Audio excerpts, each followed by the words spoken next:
बिस्मिल्लाह वस्सलातु वस्सलामु अला रसूलिल्लाह। अल्लाह सुब्हानहू व तआला ने जब ये इंसान को पैदा किया तो ना सिर्फ इसमें हड्डियाँ और गोश्त पोस्ट बनाया, बल्कि इसके अंदर अल्लाह सुब्हानहू व तआला ने इमोशंस, जज्बात और एहसासात भी रखे। अल्लाह सुब्हानहू व तआला कहते हैं व नफ्सिन व मा सव्वाहा फ़अल्हमहा फ़ुजूरहा व तक़वाहा। अल्लाह सुब्हानहू व तआला ने ना सिर्फ ये नफ्स बनाया, बल्कि इसके अंदर फिज़्ल व फ़ुसूक भी रखे और अच्छाई भी रखी, तकवा भी रखा। इसका मतलब ये हुआ कि ना सिर्फ हम एक हड्डियों और गोश्त पोस्ट के का मजमुआ है, बल्कि हमारे अंदर हिडन, जो कि नज़र नहीं आता, हमारे अंदर जज्बात, एहसासात और इमोशंस भी हैं। और इन्हीं इमोशंस और जज्बात की बेस पे हम ड्राइव हो रहे होते हैं, हमारा करैक्टर डिफाइन हो रहा होता है। इन्हीं की बेस पे लोगों के कमेंट्स हमारे बारे में होते हैं कि वो बंदा अच्छा है या बुरा है। मसलन हम हंस सकते हैं, हम मुस्कुरा सकते हैं, हम रो सकते हैं, हम किसी पे रहम कर सकते हैं, हम किसी पे तरस खा सकते हैं, हम ज़िद कर सकते हैं, हम तकब्बुर कर सकते हैं, हमारे अंदर निफाक आ सकता है, हमारे अंदर ईमान आ सकता है, हमारे अंदर सदाकत आ सकती है, हमारे अंदर ख़यानत आ सकती है। यानी कि ये सारी की सारी चीज़ें, ये एहसासात, जज्बात और इमोशंस जो हैं, ये हमारे अंदर मौजूद हैं और ये पोटेंशियल हम रखते हैं।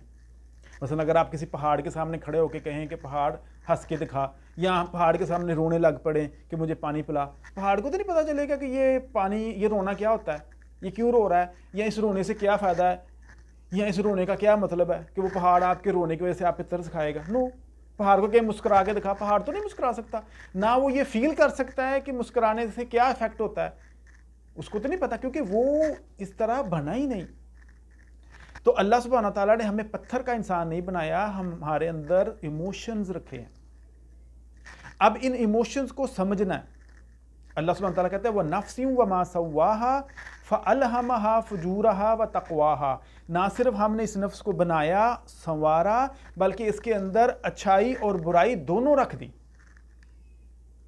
अब हम हंस सकते हैं, हम रो सकते हैं, हम रहम कर सकते हैं, हम तकब्बुर कर सकते हैं, हमारे अंदर निफाक आ सकता है, हमारे अंदर ईमान आ सकता है, हमारे अंदर सच्चाई आ सकती है, हमारे अंदर तरस आ सकता है। यानी कि बहुत एक लंबी इमोशंस की एक बहुत लंबी लिस्ट है जो कि हमारे अंदर मौजूद हो, जिसमें प्लस भी है, माइनस भी है। अब हमारे अंदर ये पोटेंशियल मौजूद है। इसको एक मिसाल से समझे, जैसे एक प्याला है, एक घर में एक प्याला है, तो अब देखेंगे उसकी एक बाउंड्री वॉल है और उसके अंदर एक जगह है जिसके अंदर जो कि दूध कैरी कर सकती है। उसकी एक साख्त, एक शेप ऐसी है कि it can carry the milk. अगर आपने उसको साफ़ किया हुआ है, आप उसमें दूध डाल रहे हैं, तो आप पिएंगे, दूध ख़राब नहीं होगा। अगर इसी प्याले को किसी जंगल में रख दें आप, तो क्या होगा कि ये प्याले में आहिस्ता आहिस्ता इसमें पत्ते आ रहे हैं, गिर रहे हैं, तिनके गिर रहे हैं, गिरदो गुबार गिर रही है, बारिश का पानी गिरा, कुछ दिनों के बाद आप देखिए उसमें गलन सड़न से पैदा हो गई है, वो बदबू आ रही है उससे। तो अब ये प्याले, अगर ये प्याला बिल्कुल फ्लैट होता, यानी कि इसके अंदर इस तरह का पोटेंशियल ना होता, तो इट वुड कैरी लेस।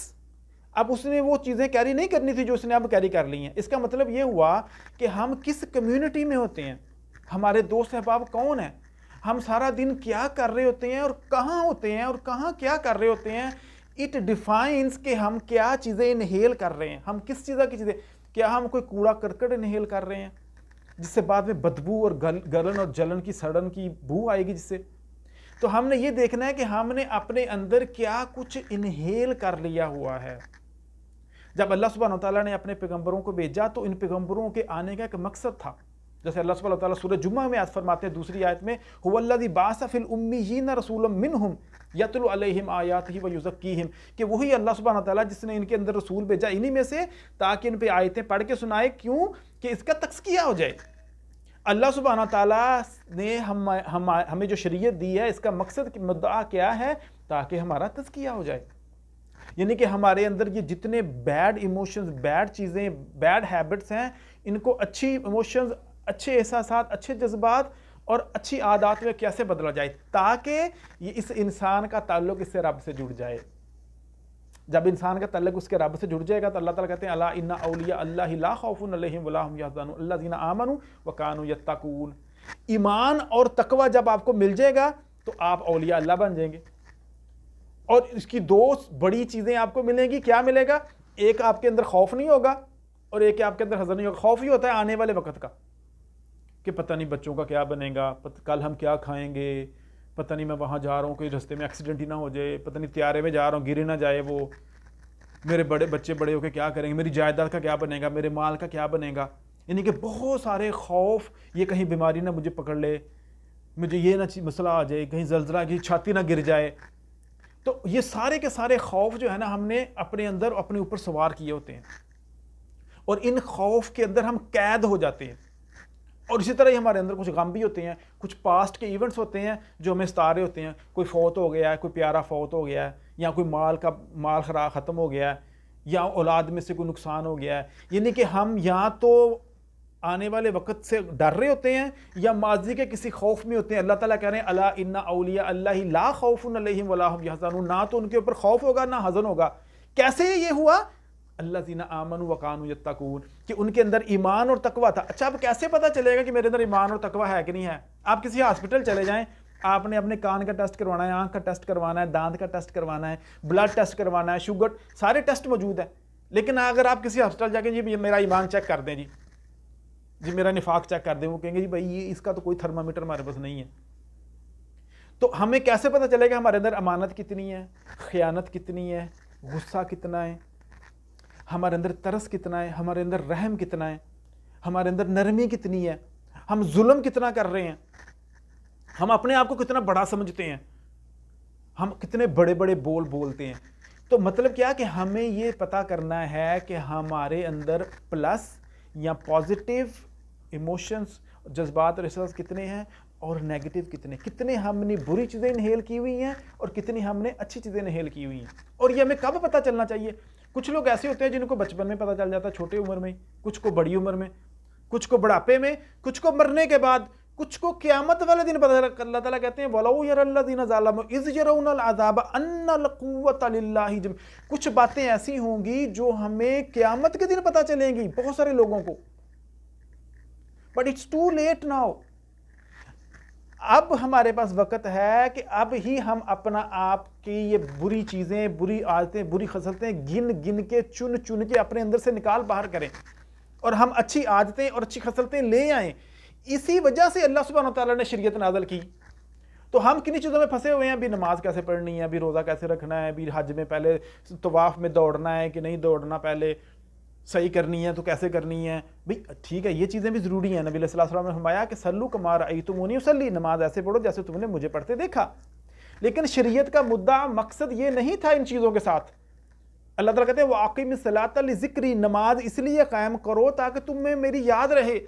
अगर अल्लाह की याद ही वो नमाज नहीं दिला रही तो उसका क्या फ़ायदा है? नबी सल्लल्लाहु अलैहि वसल्लम ने फरमाया कि अवलम अकूनु अब्दन शकूरा, नमाज के बारे में इशारा करके फरमाया कि मैं नमाज क्यों पढ़ रहा हूँ, क्या मैं अल्लाह का शुक्रगुजार बंदा ना बनूँ?